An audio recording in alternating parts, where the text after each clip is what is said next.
Hi, I'm Steve, and I actually going to talk about relationships with exes, relationship with ex-partners today. I am a YouTuber and I am a mental health enthusiast.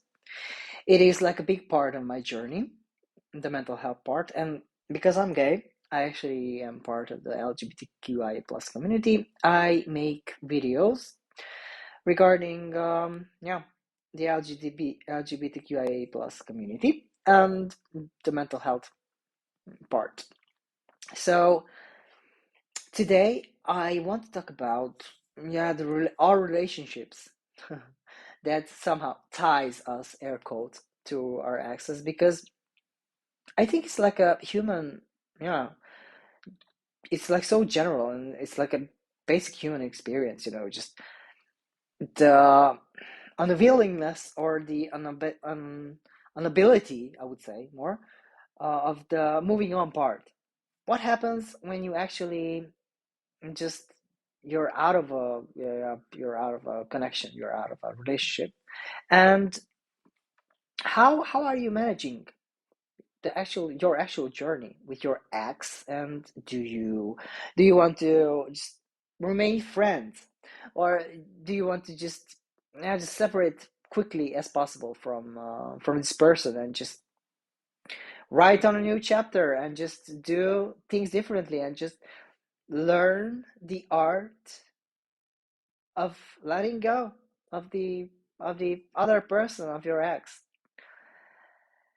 And I think it's like a really really big topic, because I will speak also of my experience because I had like a long relationship, a long-term relationship. It was like 6 years. It was like 6 years, and in like, I don't know, like 5 months, but that doesn't really matter because when you are actually in a long-term relationship, it is like so important to just communicate with your partner. You just open up, you just open up and try to manage together certain situations which are actually quite delicate and quite like hard to just navigate through, and of course there is always a breaking point where both parties reach a conclusion, or just one party reaches a conclusion, and actually they just separate because yeah, one partner just somehow wants other things. And you know breakups can be like really difficult life situations. I would actually categorize them as like difficult life situations because we we are somehow attaching our needs, our yeah need of attention to another person, and we somehow it's like so we just forget, that actually we should receive also the needed amount of attention from our partner to be able to create, a sustainable relationship with them. And after a breakup, so this is my experience. This is my personal experience. After a breakup, so I actually had my big breakup like 3 years ago. Yeah, it was like 3 years ago. And actually back then my partner, it was actually COVID, it was actually during COVID. Um I somehow sensed, but I wasn't speaking up, but I sensed that things are not going well.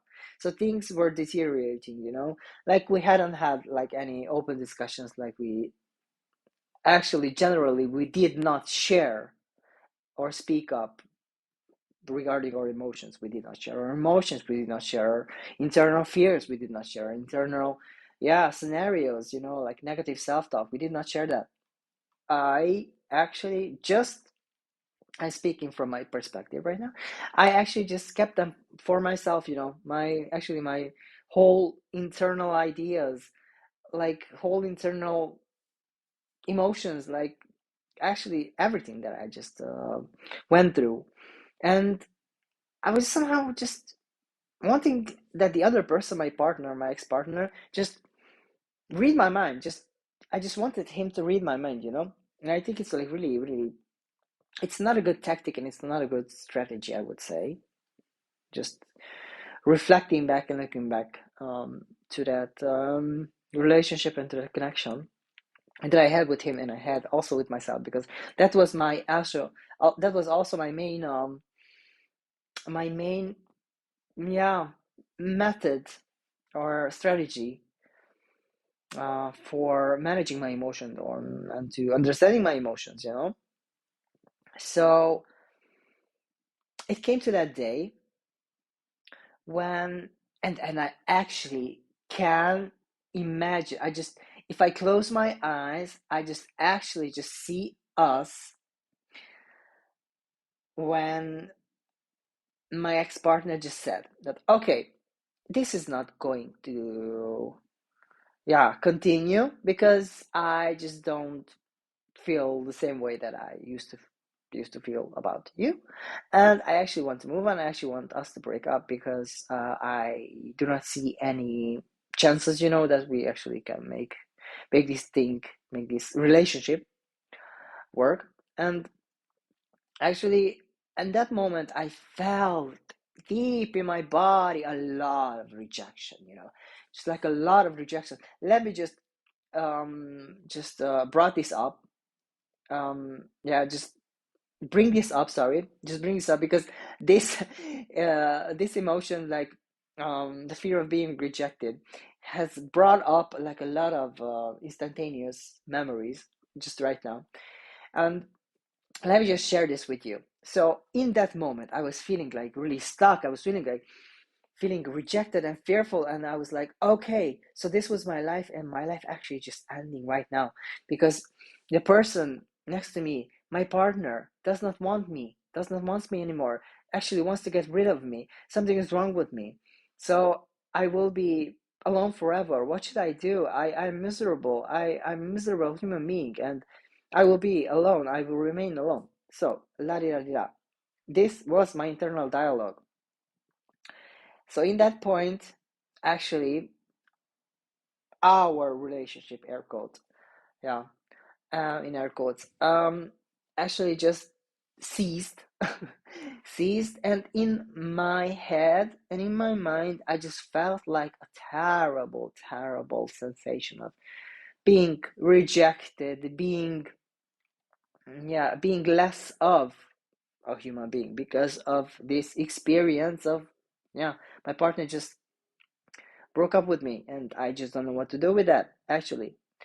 And I felt like a lot of sensation in my body and also a lot of negative self-talk. Damn. It was like really hard. Let me tell you, it was like really hard.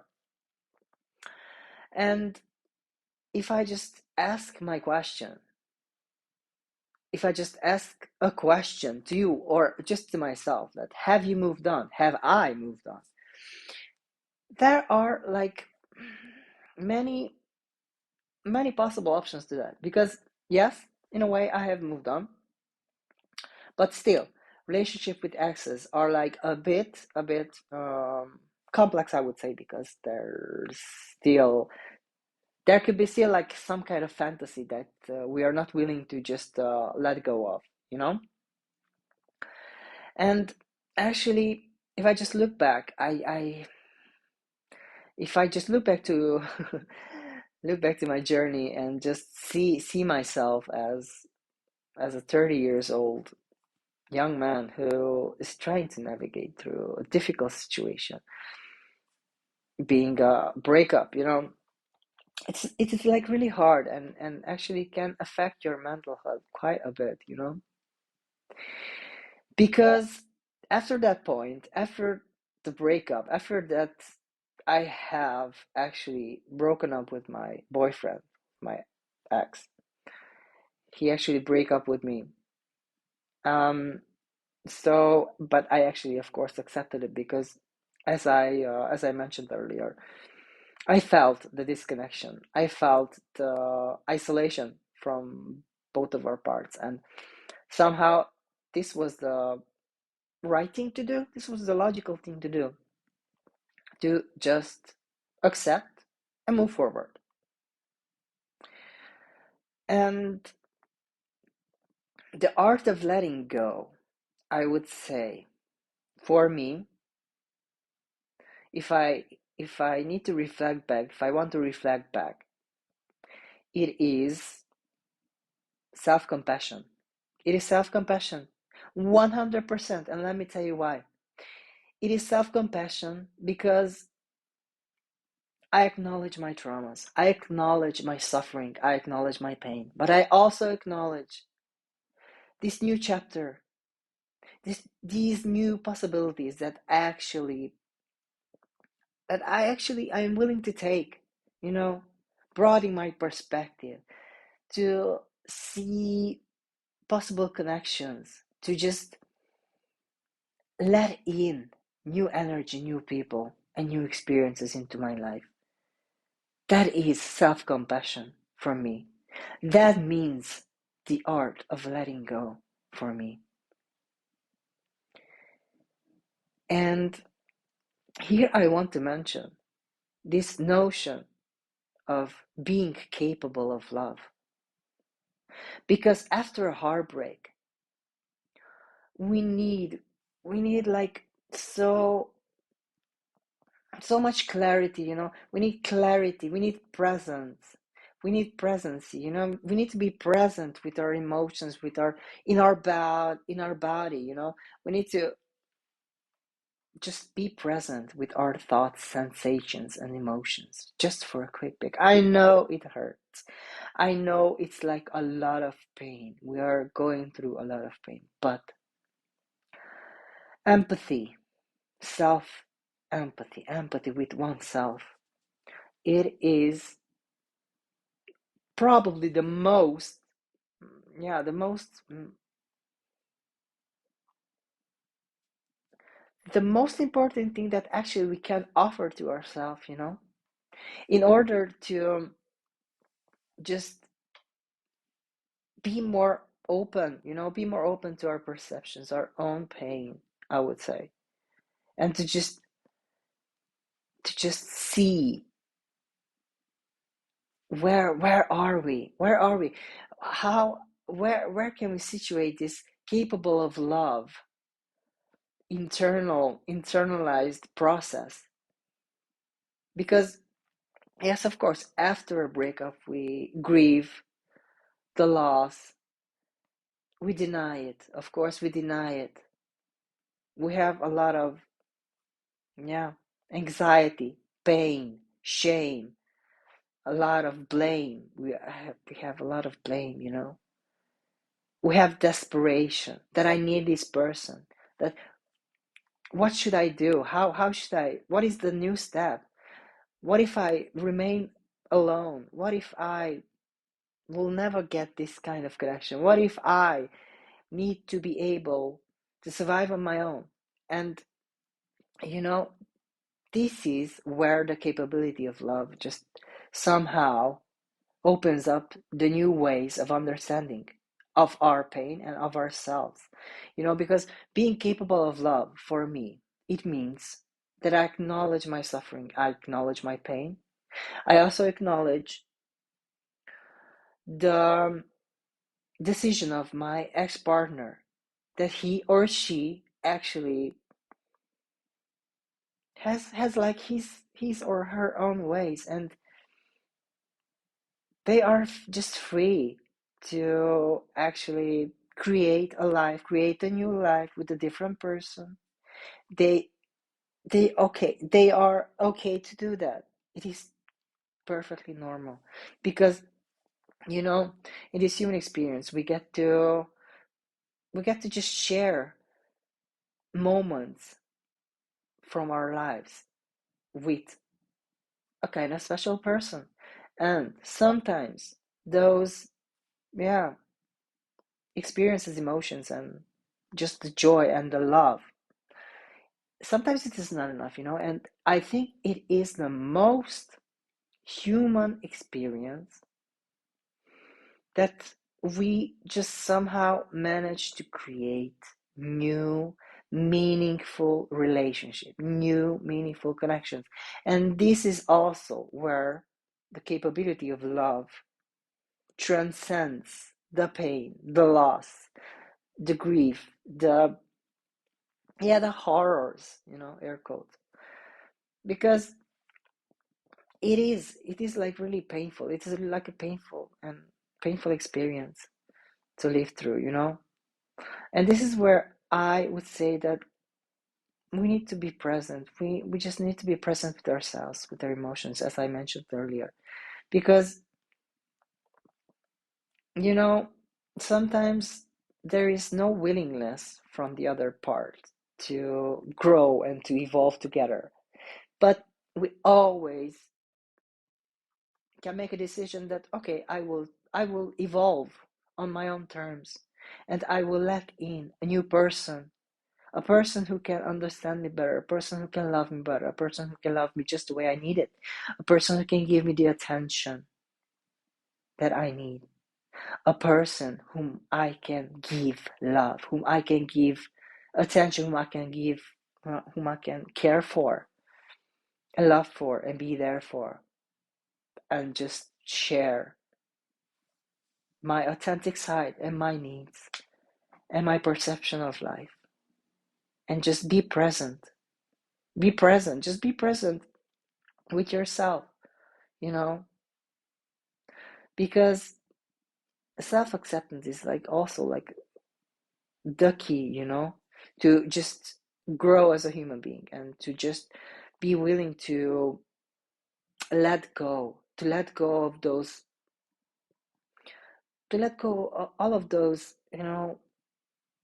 negative self-talk that you are going to remain alone, that you are, yeah, just you will just keep continue on suffering, and you are not willing to just open up and be vulnerable.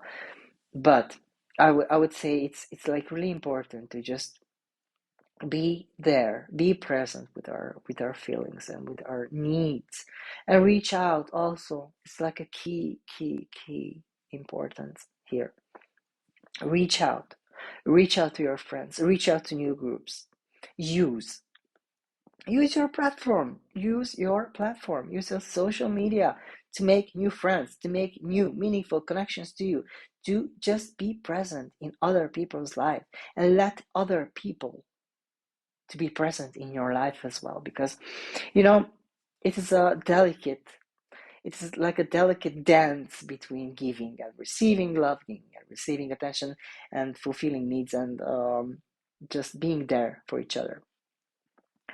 And I would say that, yeah, just try to keep an open mind, even if it hurts, even if you just need to blame your ex-partner because he or she just hurt you, and it's so much pain that you feel, and so much hurtful memories and hurtful actions maybe in the past. Just learn to be there for yourself, and learn to accept help, learn to off just receive love, and learn to give love, and just be there for you. Just be there for you, and just do not remember, please. Do not, sorry, always remember and do not forget. And that's what I want to say, that you are not alone. You are never alone. You're always able to reach out. Take care of yourself. Be good. Bye.